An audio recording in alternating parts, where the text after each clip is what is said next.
Facebook query next. Praveen says that he wants to book a flat in pre-launch. Now he wants to take a home loan for this. He doesn't want to opt for pre-EMI.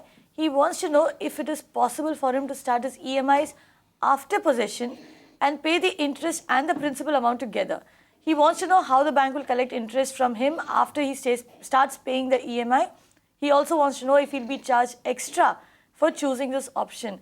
You know, Karthik, I don't know where he's writing in from, but ideally, on the channel right now, we are not advising anyone to go in for a pre-launch project. It's really not a smart thing to do in this particular market. Also, he's talking about paying the entire EMI after possession, which I don't think any bank will allow, will they?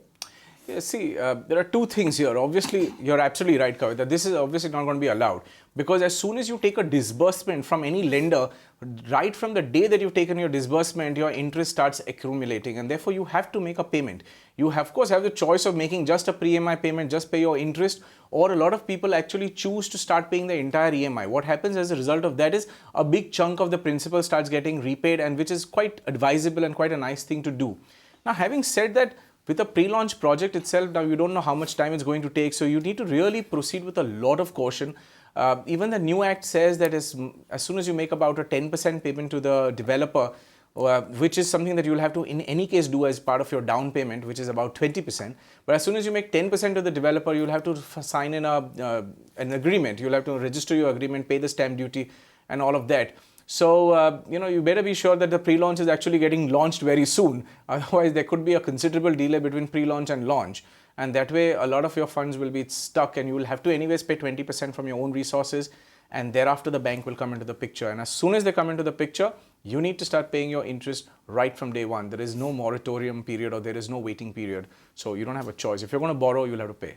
And in fact, no bank will lend to him without an agreement, without a registered agreement. Oh, that is an absolute mandatory requirement, because the only way the bank creates a charge on your property is by doing holding your agreement, and that is known as what is known as an equitable mortgage. So they are going to hold your agreement as a collateral against your property, so that you don't go ahead and try and sell the property, basically.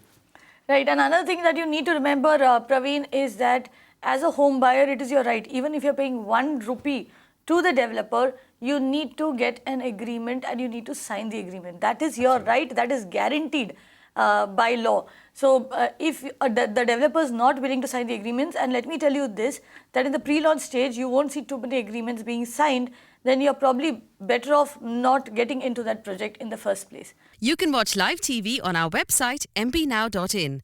Find us on Facebook at facebook.com/magicbricksnow. And don't forget to click the like button. You can also follow us on Twitter at magicbricksnow. To stay updated with all our programming, hit the subscribe button on our YouTube channel by logging on to youtube.com/magicbricksnow.